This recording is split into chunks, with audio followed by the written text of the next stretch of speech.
Satan and all his spirit counselors held a great general council with one purpose in mind. It was to prepare for the great industrial age that was soon to break upon the world. And Lucifer also foresaw another age that was to follow that, where tremendous scientific discoveries would be made by people, and we would enter a unique age that would change the way that everybody lives. It would also serve to usher in the end times and the close of the great controversy between the forces of good and evil. And the priest said that Lucifer had been studying the Bible, and he found in Daniel 12:4, where we are told about the time of the end, many shall run to and fro, knowledge shall be increased. He understood it to be that we're getting to that point. And he had, with all the spirit counselors, to change their modes of operation in order to ensnare people. And he devised a way whereby people would disqualify themselves from being members of Christ's kingdom. And he was just very candid about this. Oh, yeah. Telling you and the rest of the group, 60 or 70 people there, the plans that close to 100 people. Lucifer had revealed to him. And by the time the council came to a close, they had three major policies that were going to be followed. First, they were to see to it that humans would be made to believe that Satan and his angels do not really exist. Because see, up to that time, you could walk down a street of Paris and you would have signs that would say, well, you have a soothsayer or a fortune teller of some type, and if you want to put a curse on someone, you could go and see this other old lady over there, the old witch. That's the way it goes. But now it had to change. Lucifer says we have to make sure that people, humans, get to believe that Satan and his angels do not really exist. You know, Roger, that's interesting, because a recent research study report that I read indicated that in a national survey, I believe it's over 75% of people do not really believe in a real tangible devil. But there is one. Oh, yeah.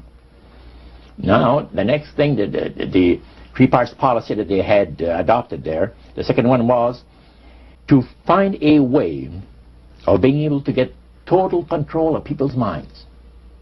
And that would be done by taking hypnotism out of the realm of the occult and introduce it as a new science for the benefit of mankind. They felt that by taking hypnotism out of the realm of the occult and introducing it as a new science for the benefit of mankind, they could then use people of great renown, educators, people of capacity. Now this would be a way of de-Christianizing the Western world through the avenue of mysticism. Now the time came when Lucifer decided that he had to choose a person to initiate this thing. And Franz Mesmer, which was an Austrian physician, was chosen. Because the priest told you all of this? Oh yeah, okay. Because he was most capable. Mesmer originated a theory called animal magnetism, later on named mesmerism. Mesmer was led by the spirits to believe, and this is what the priest said, was led by the spirits to believe that certain persons have a magnetic influence within themselves, so to speak, that would cause them to have great power over other persons, even to the point of placing them into a trance. And at that time, that was readily accepted by people in general, at the time that Mesmer lived. So people realized, that some people got the capacity to put you into a trance. That's the way. Now, by the time that he died, in 1815, a lot of the physicians in Europe were using hypnotism as a means of anesthesia. Now, hypnotism is the same as mesmerism? That's right. Okay. So mesmerism that's been developed to a higher degree of refinement. And the priest went on saying that the plan of Satan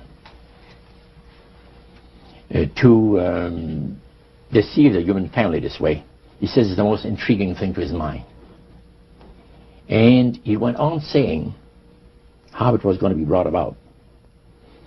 He said that a fellow by the name of Darwin and another fellow by the name of Thomas Henry Huxley would be used by the spirits